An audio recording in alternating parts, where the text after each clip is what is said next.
What's up? Welcome back. We're gonna finish up. I don't know if we're gonna finish it, but we're gonna continue working on what we've been working on, which is taking a look at this particular time zone, 1020 AD. So after Day of Lavos came in 900, this is sort of the landscape. I don't know if it would be like this or what do you guys think? Could it be a little bit nicer? Could it be a little bit more blue ocean? See. There's a chance that the world would have recovered a bit and look like this. Just go ahead and burn this one out.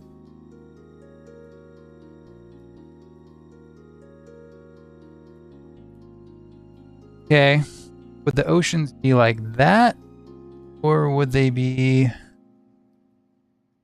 How long does it take after an apocalypse for the ocean to turn to their color?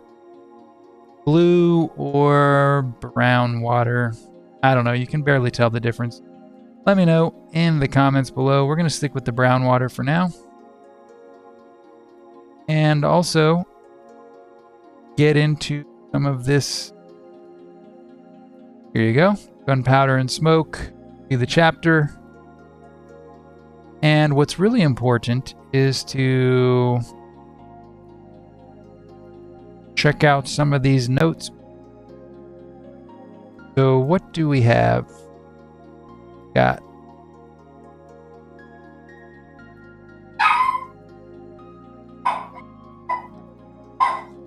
okay.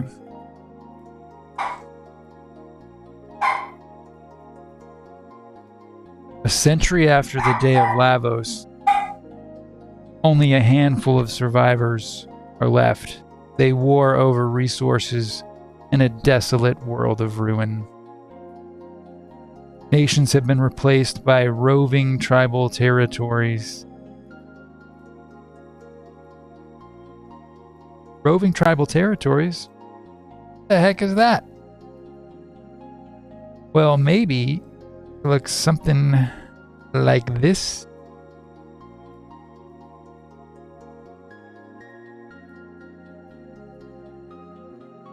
So here are the major players on the map. And here, more specifically, are the national dividers.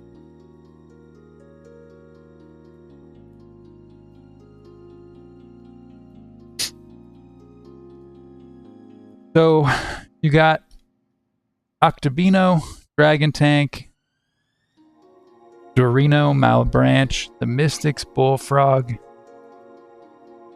and some... There are a few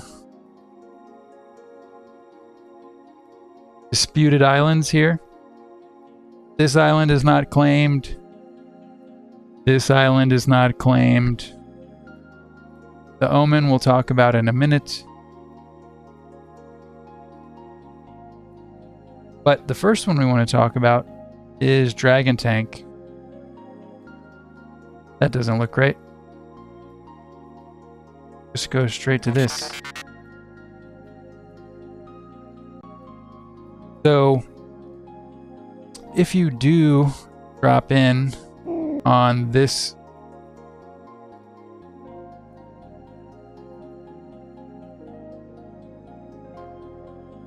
from the end of time, you've got three choices. You can go to Gunpowder and Smoke, Angels Lose Their Way, and Song of the Komodo. And we're going to say that, like I mentioned, we're doing Gunpowder and Smoke today.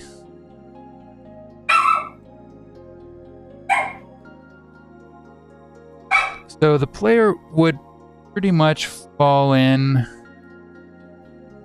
right here. You know, the time gate. Somewhere in here would bring you to this region. And you've got a roving band of marauders called the Dragon Tank controls a tiny portion of the landscape in apocalyptic Xenon. Very, very tiny portion. Aimless, gruff, concerned only with becoming stronger than other gangs and finding worthy warriors to join them. Finding worthy warriors to join them, including who? Who do you think? Think maybe these badasses might have a chance to join? Not forget who else is involved.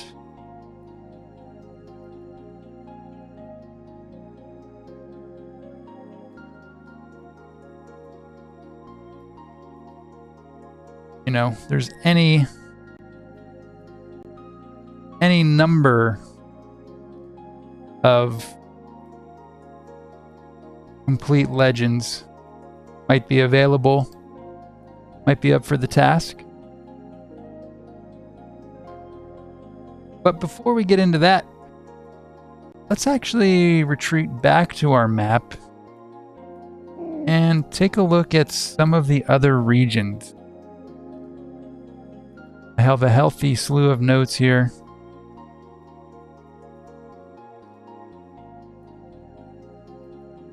Let's just go with the overview. So, taking a look at the world at large, we have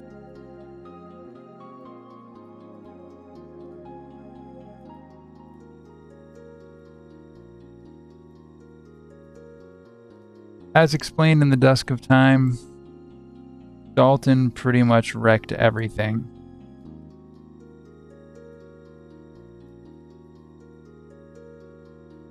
So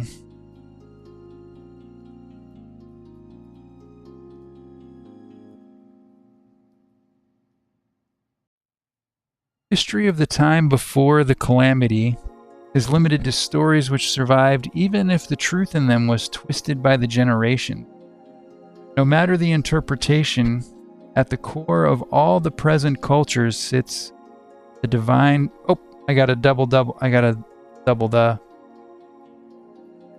It's the divine dragon. I really have to correct that before I continue on. I can't abide a double the... You guys see what I'm talking about? Okay. Get rid of that. Okay. It's the divine dragon in the day of fire.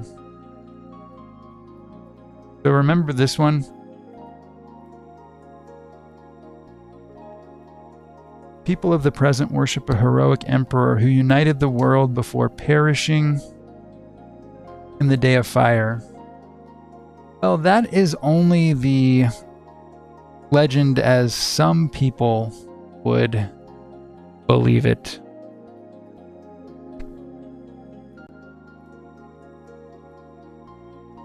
Take a look at all the different cultures, okay?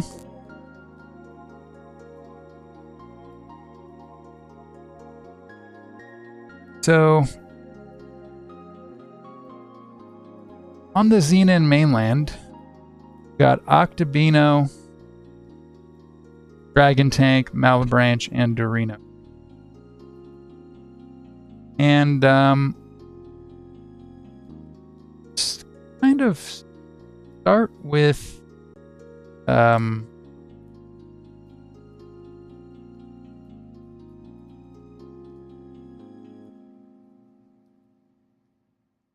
well, before I continue, I do want to point out that of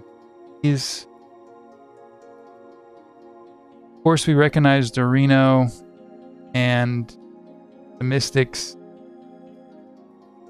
But you might be asking, why are the other ones called that? And the truth is not so strange. Is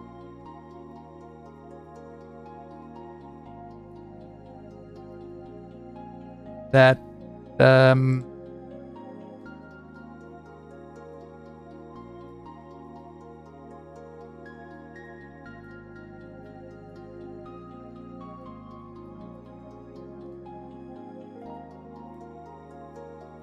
Octobino and Bullfrog are unused enemy names in Chrono Trigger, whereas Malabranch is an unused enemy name from Chrono Cross. So that's where the names come from. Now let's talk about each culture and all the locations on this map in its entirety. I think this is it. Look at this. Look at all those notes. All right, let's break it down. Do them one by one. Go like this. Start with Octobino.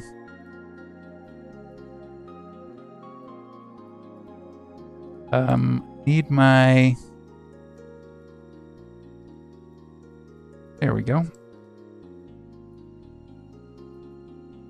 Sorry about that.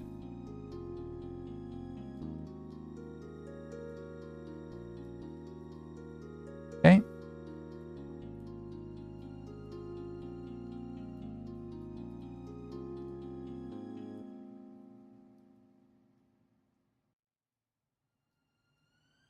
There we go.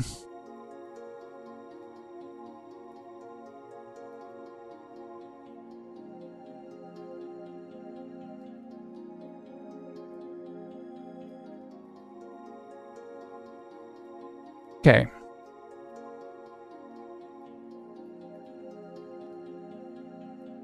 A generation passed, the Octobino were declared heretics of the dragon, fled into North Xenon, where they occupy the remains of Guardia Castle. They are the eternal rivals of Dragon Tank. So in a standard playthrough, we're pretty much going to ally with Dragon Tank.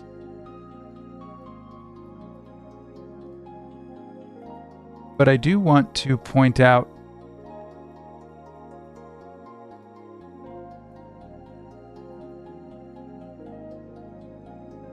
this is Octobino's territory, right?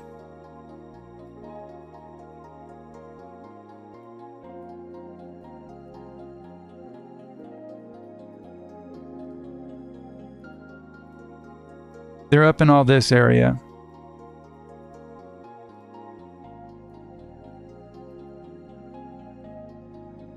I think I can actually get rid of the name. Here we go. So essentially they, these would be the ruins of Guardia Castle. That's where they are. Now, how about if we go to the... Who's next? Dragon Tank will come back to... Let's get to Dorino.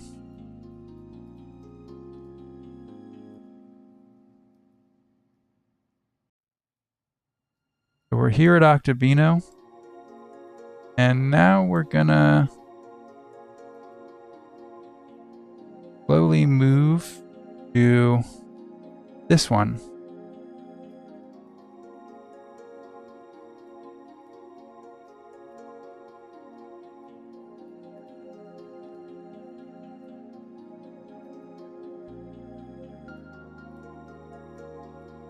Pardon me.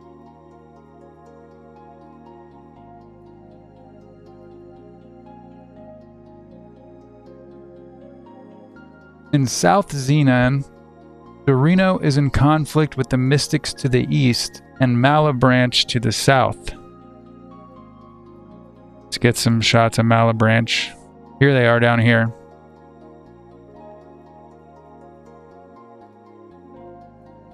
They are the only people who revile the dragon and blame him for the Day of Fire. So Dorino, as sort of implied by the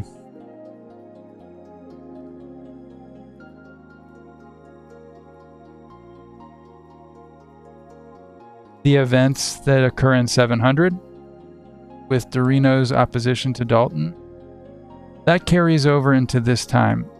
And they're actually the outlier in a land that worships the divine dragon. They're the ones who say he's not so great, actually. Let's talk about the ones that do like him. Here you go, check this out. You can see the mystics.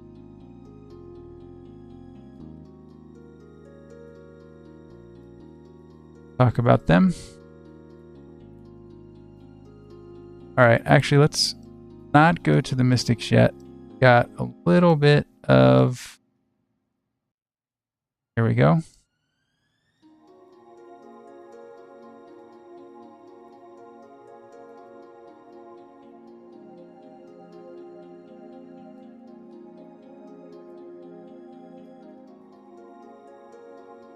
Malbranch to the south.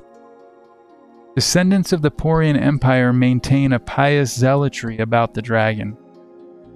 They are an aggressive people who swear allegiance to whomever controls the dragon's nest, aka the omens. So you can see here in the middle of the ocean,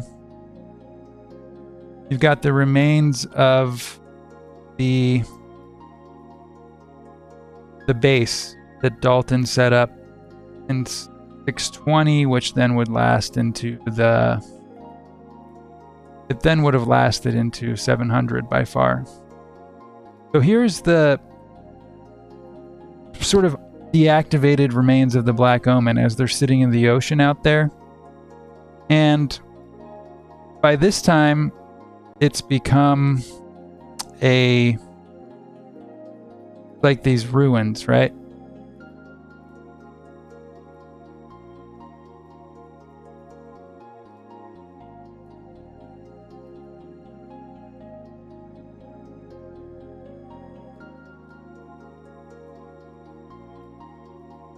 So here you go.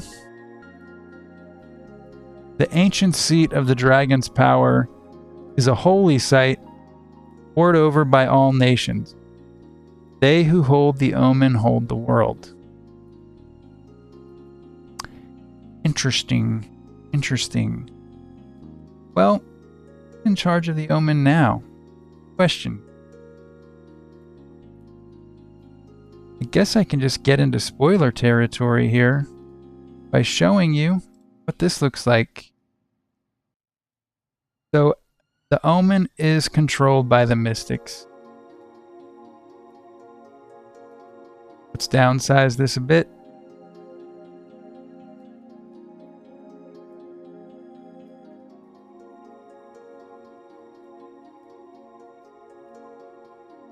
There we go.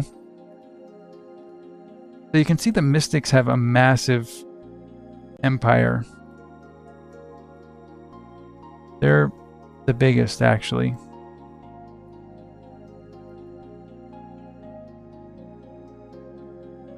Talk about them.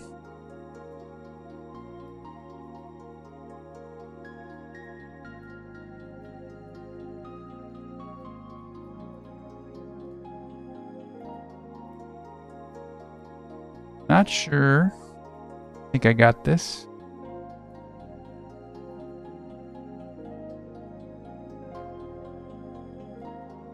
Okay.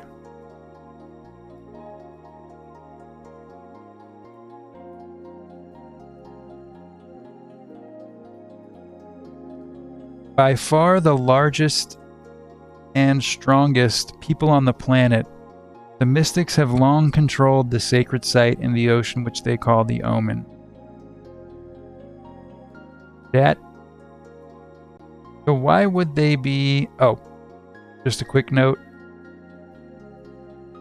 This army is not made of true mystics. They are actually humans who bear the name because of its historical significance in the region. So, in case you forgot, the truth is that Dalton was a huge xenophobe who, during his heyday in the Middle Ages, essentially like wiped out all the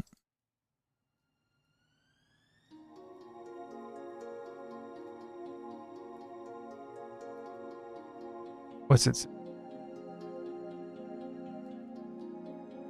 Get a little bit of backstory going here.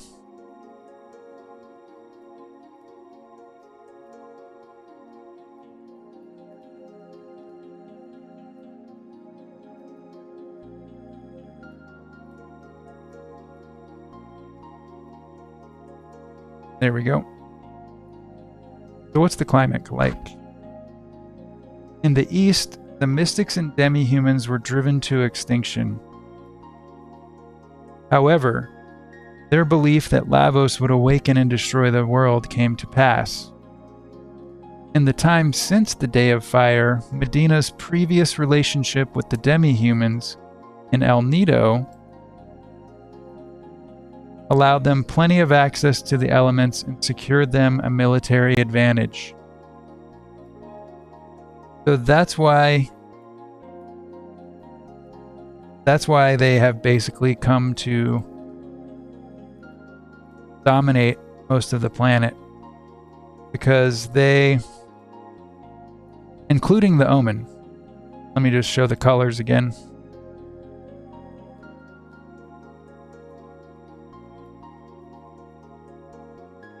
See in the purple there? They control the Omen too because of their relationship with this preserved area down here, El Nido.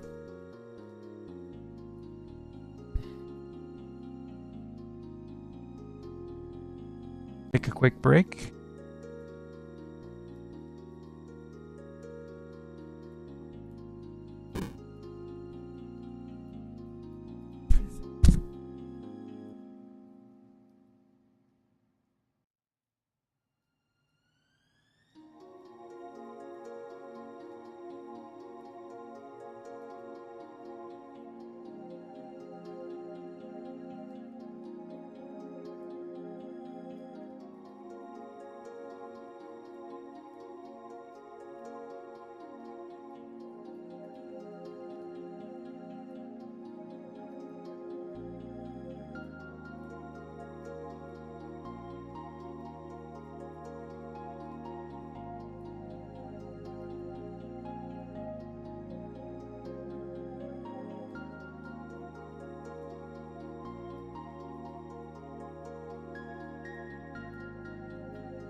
Okay.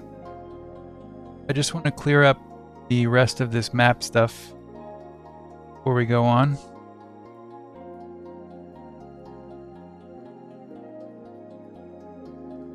And I think it's important to note that down here, we've got El Nido, fabled fertile land which was protected by the dragon during the Day of Fire. So that's not entirely correct. That's what everyone believes. But actually, it was sort of, you know, it was safeguarded by fate down there.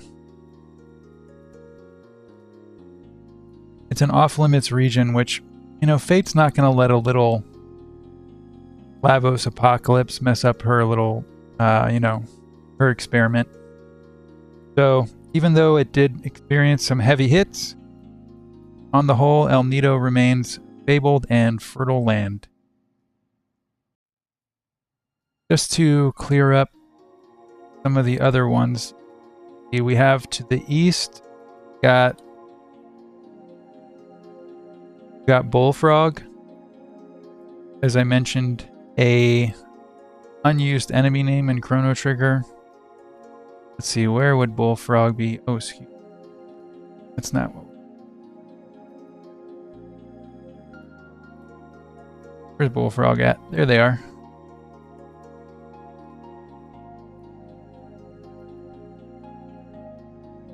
So over here, little is known of this isolated culture. They are fierce and honorable warriors, masters of strategy.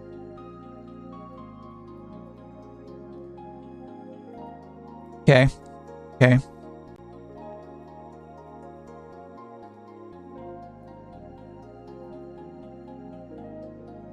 It's important to point out this again. Why is that important? Because if you join Dragon Tank, which you're gonna do, this is a good example of this. Oh, whoopsies. Not that at all. That was a mistake.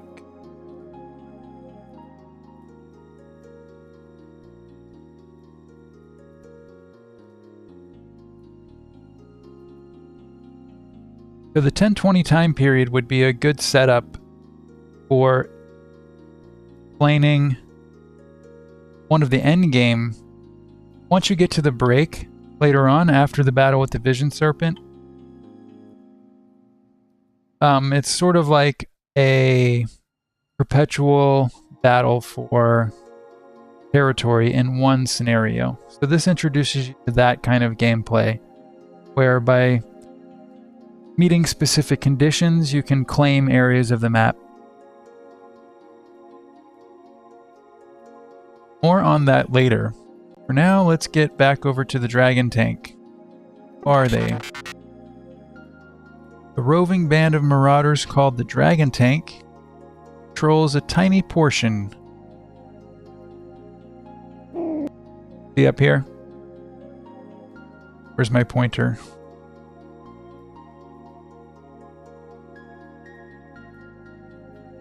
So here's the Dragon Tank. This is where you start off.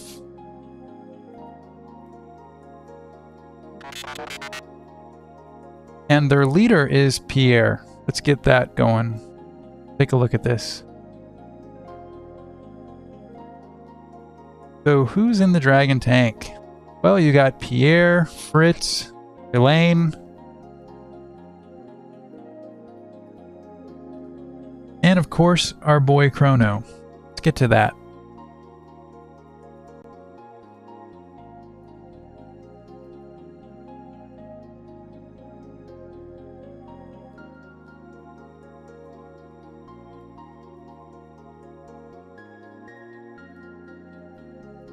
See what it says.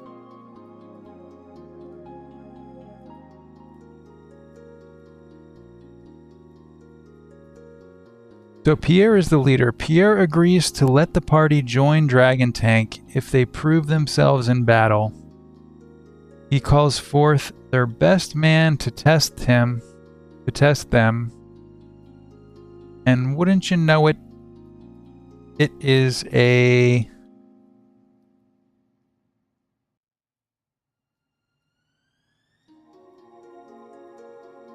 Here's a good example.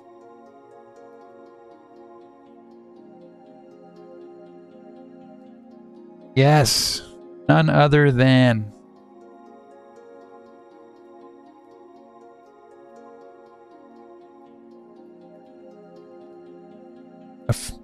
he calls their best man to test them, a fierce warrior with fiery red hair. He's 20 years older than the Chrono we knew, and so may also be called Old Chrono. But I want to point out that amongst his crew here, he's also got the nickname the Steel Shade. That's not confirming that he's the Steel Shade from Chrono Trigger DS. It's just a nod of the head.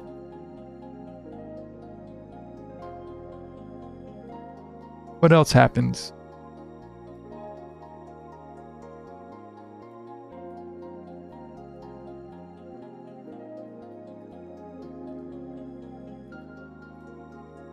That looked kind of rough. There we go. Fight the Steel Shade to a standstill to prove your worthiness to the Dragon Tank. A challenging task. This challenging task is made easier by leveling up in prehistory or 700 AD first. Whatever. You guys, you've heard it by now. It's a hard game. Good to level up first. If you fight the Steel Shade, aka Chrono, to a standstill, you may now travel with the Dragon Tank to claim territory by marking the shells of Lavos spawn that you defeat throughout the area.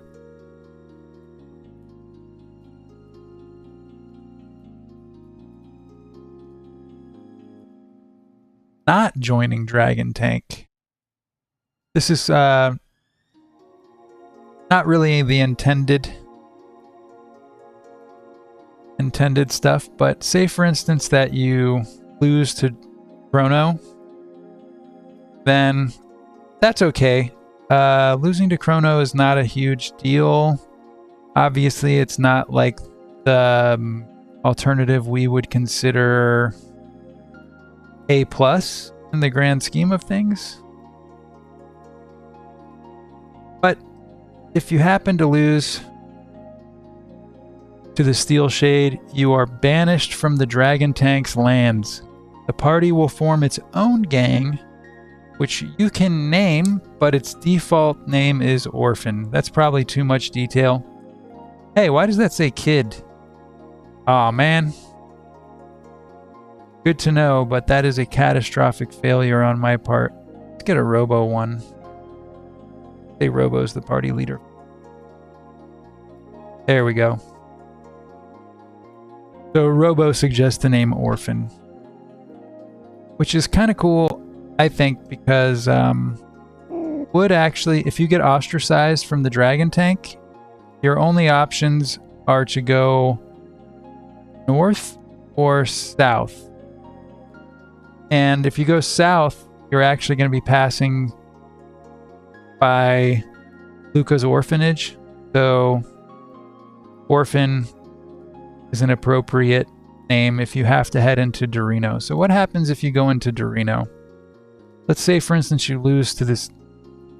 no. Let's not do that yet. That's the non-preferred option. Let's say we win against the Steel Shade and we secure our place in the Dragon Tank. Get rid of this. Definitely won that battle. So then what happens? Ah, yes. Oh, there's one thing I did want to say. This is heavy. Prepare your tissues. I'll have to read this one out because it's, let's see, pretty dark. I mean, just There we go.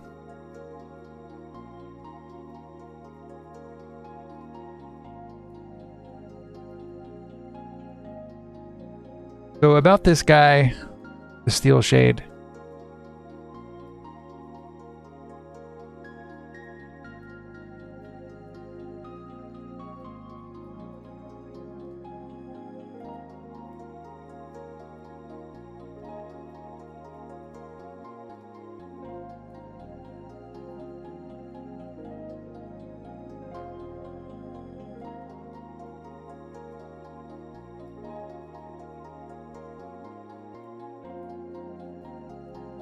These levels don't line up for this point of the game probably, but that's what we got. Let's talk about Marl and Chrono. If Marl is in the party when you fight the Steel Shade, I'm going to stop calling him that. When you fight old Chrono, Marl is in the party. She tries to reconnect with Chrono, but he shows no recognition before initiating battle. From his reaction, Marl is forced to face the fact that Chrono probably never met her on this timeline. For now, she must accept that her Chrono is gone. A hard and fast example of the theme, let the past go. She is reminded of Balthazar News Warning. You guys remember that one? I guess it would be... Let's go through those. If you go to prehistory, you get... Where did I put it? Oh, I think it's this one.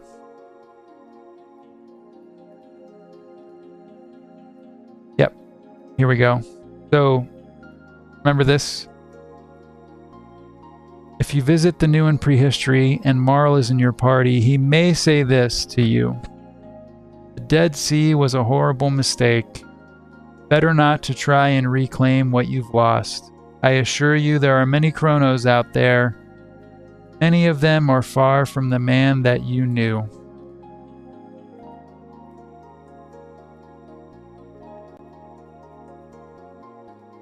So that's why this is so painful. She finds out the harsh lesson that yes, this Chrono never met her. Now before everything spirals out of control and I get hate blasted for saying that I've corrupted Chrono, I also want to, point out the fact that if you've watched previous broadcasts, of course, got, our original boy Chrono is also present in the game. No need to get upset.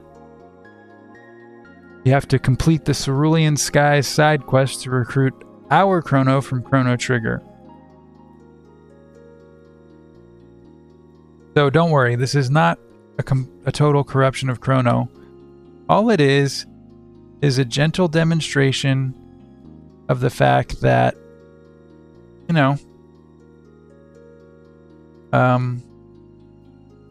sorry, let me just... Hey, Madok. Thanks for the support. The next video will be... I'm not sure when it'll be exactly, but it's all sort of building up to the final video. I might do a bunch of small ones first. Let's see, where is that one? Here we go.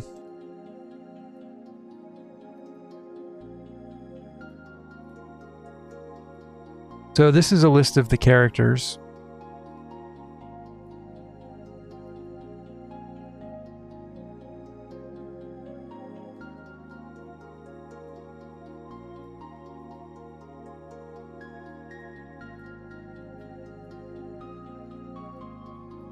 Okay, there you see old Chrono on the right.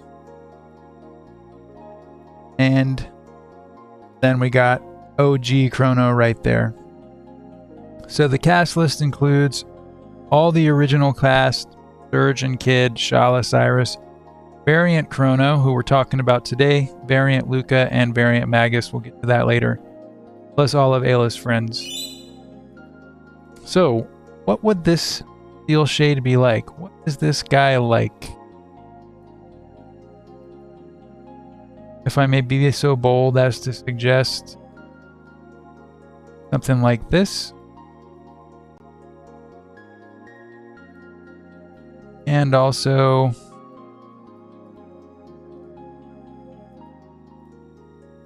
more importantly, something like this. What would Chrono be like 100 years if he grew up 100 years after the day of Lavos? Here we see how Chrono could have become a much darker person under different circumstances. Given the terrible, harsh life he has endured, he's well within his rights to remain the strong, silent type. Longing for a freedom beyond the hell he was born into. Also, this Chrono would be 20 years older than our Chrono, so imagine how, how badass that would be. Introduce a Chrono who lived through an apocalypse. He's 20 years older. That would be beyond sick. What other deets we got on this guy?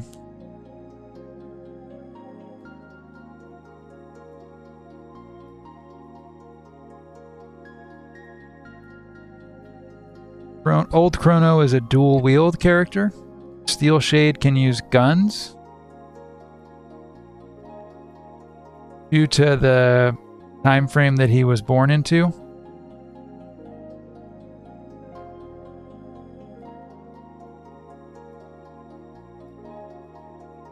And also,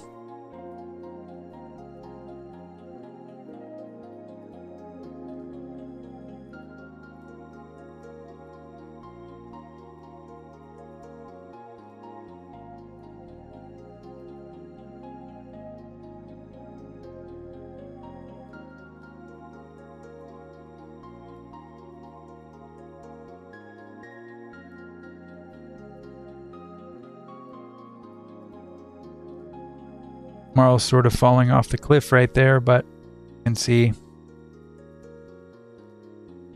sacrifices had to be made.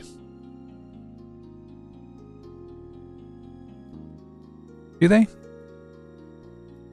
Might we not?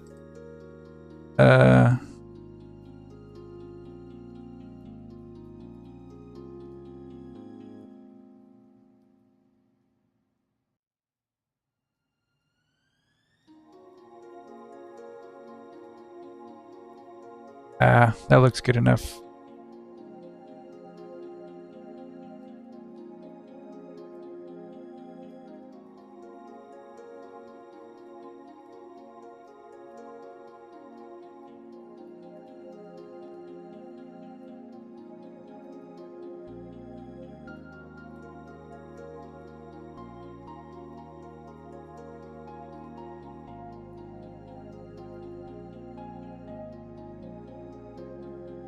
Chrono has a version of the Masamune called the Blood Sword.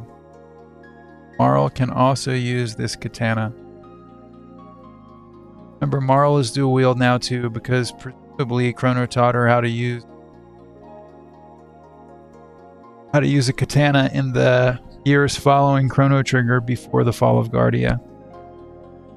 Just makes her more badass. I mean, come on.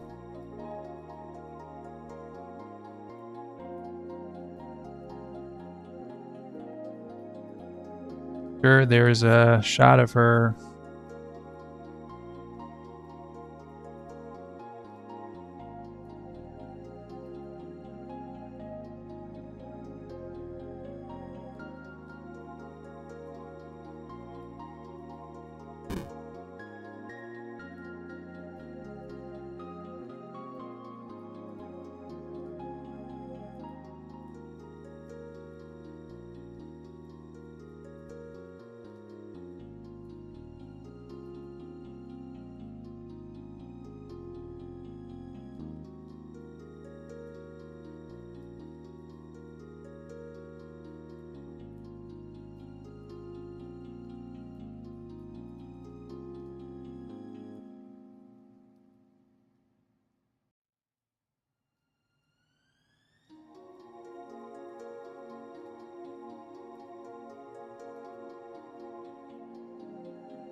到喽。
There we go. I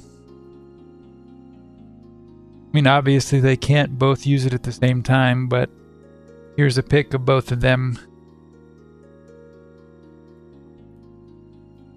And I really wanted to stress that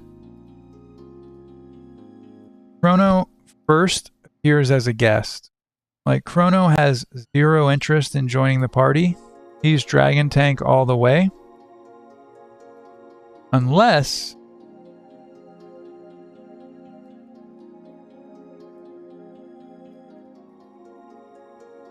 Hold on.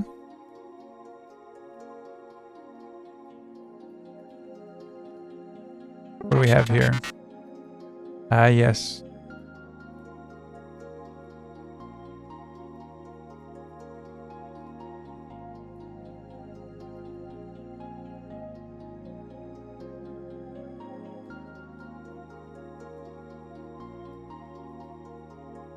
What's it say?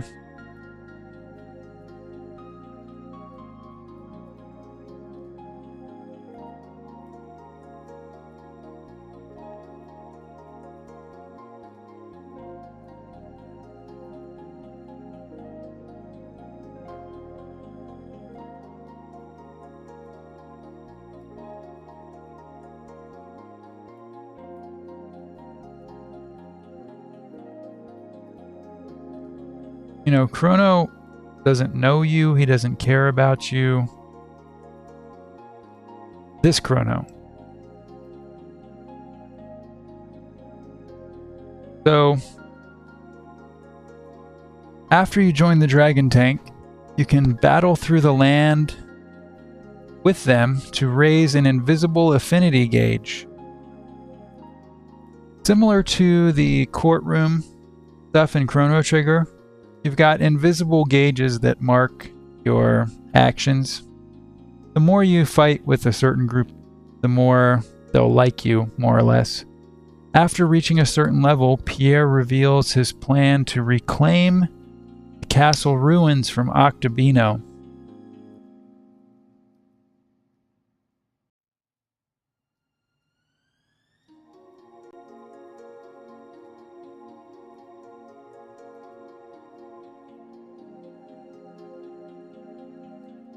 So what we have is finally the confrontation between Dragon Tank and Octobino.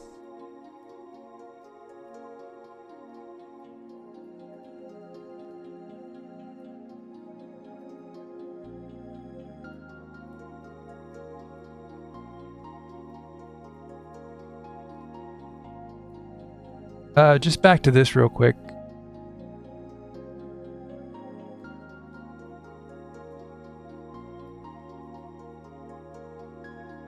Just wanted to point out the origin of where these guys come from.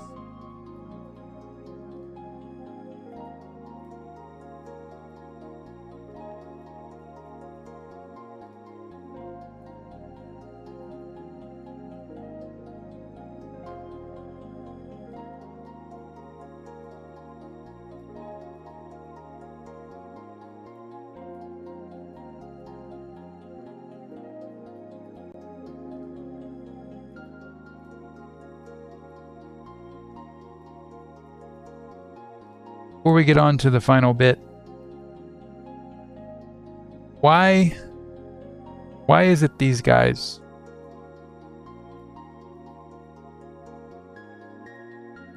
Why is it Pierre, Fritz, and Elaine? Well, Pierre was the... Here we go. Sorry, this got real sloppy. Pierre was the lawyer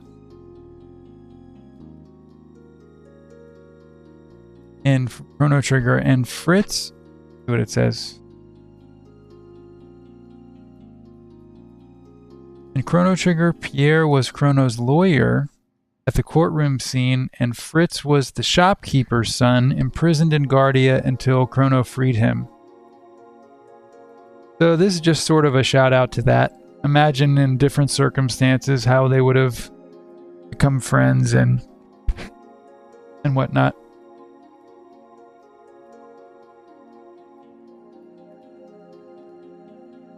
But this is an entire party of guests. I think that's for next episode. But for now, we want to pretty much focus on just this one last part. Who else is in the Dragon Tank? You know, the most important guy, of course.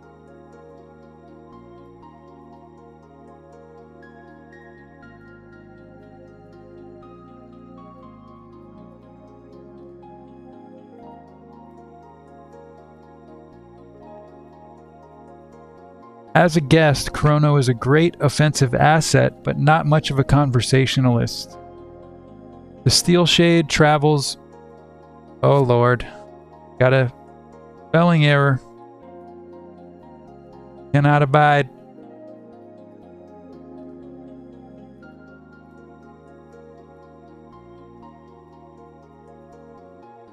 No A in travels. Gotta add that in. Okay, this should fix the problem. The Steel Shade, aka Chrono, travels with the party along with the Dragon Tank, but he won't join the party outright unless the Dragon Tank claims the ruins of Guardia Castle from Octobino.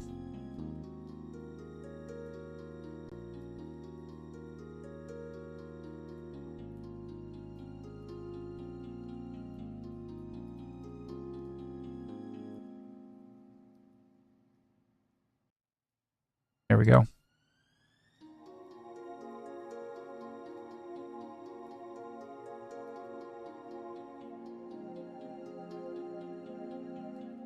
And that brings us back to this. So each nation has conditions for uniting or gaining control of them.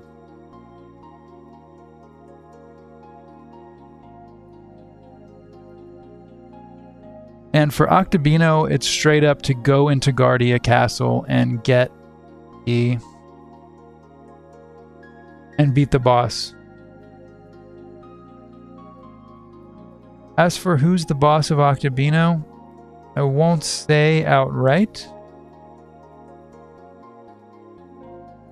Sort of something that would be fun to save until later.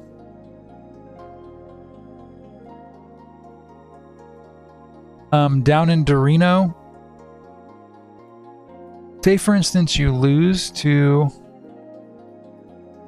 Steel Shade, or you win and the Steel Shade starts and the Steel Shade accompanies you.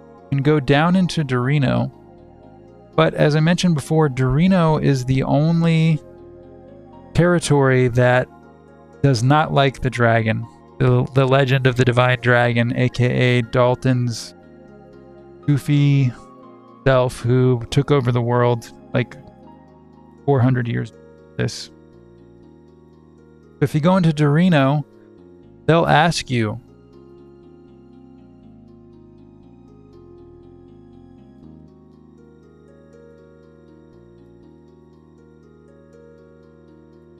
here it goes.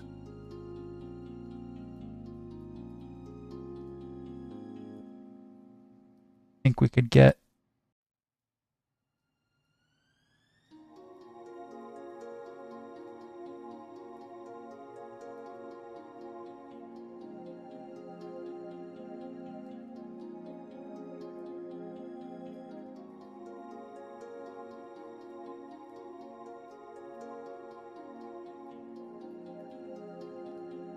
so you go into Dorino. Dorino will let you join them if you denounce the dragon.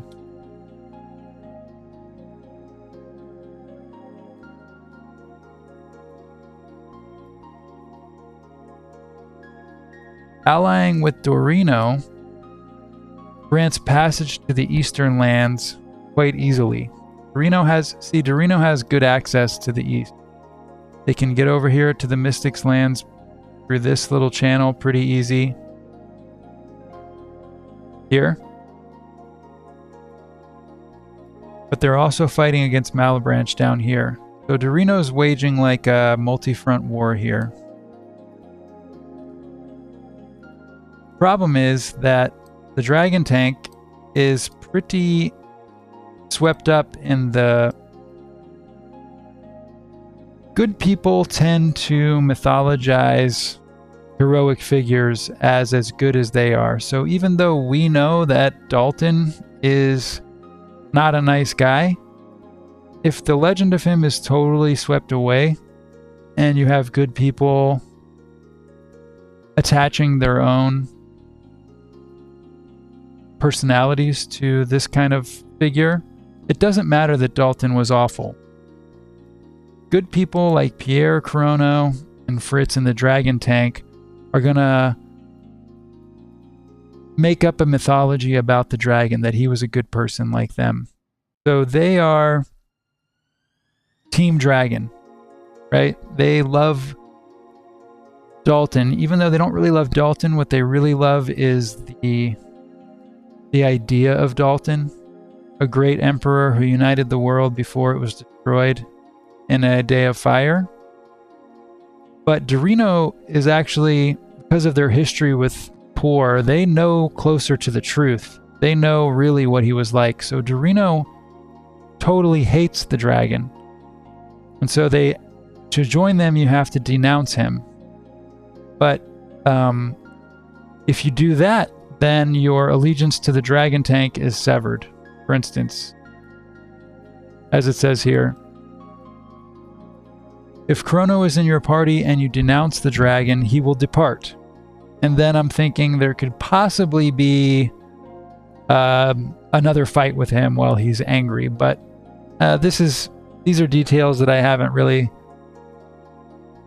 covered yet in my own head, so hard to say. But at any rate, it's impossible to join Dorino and also maintain your allegiance to the dragon tank because they're ideologically split. Dorino doesn't like the dragon. Dragon tank does like the dragon. But let's say, for instance, you either go to Dorino first or you lose to Chrono and you are not allowed to join Dragon Tank. And so you're, as the orphans, you go down into Dorino. What could happen? Say, for instance, you join Dorino and you get passage to the east. Then, my friends, you are set up with a spot over here in the east. And who might you meet in the east? Well, none other than our boy Melchior, who 20 years older and very gruff, is much the same. I think I use gruff to describe the dragon tank too. Everyone's gruff in a post-apocalyptic world. You can't escape it. He is much the same as he was in Chrono Trigger, flung from the Ocean Palace disaster into this bleaker timeline. He looks after his own interests, fighting for survival just like everyone else. Oops, I'm gonna have to end this broadcast soon. So this will just be a teaser for next time. I gotta remember to pick up with Melchior. He's once again an arms salesman, now with a particular interest in the powerful elements from El Nido and the Southern Sea. He will pay handsomely for elements and will even offer safe travel to Marbule for anyone up to the task of retrieving them. So he's the only way to get access to El Nido. Melchior's selection of Dreamstone equipment and elements may be the key to outfitting the party for an early win against the Vision Serpent, and also recruiting our boy.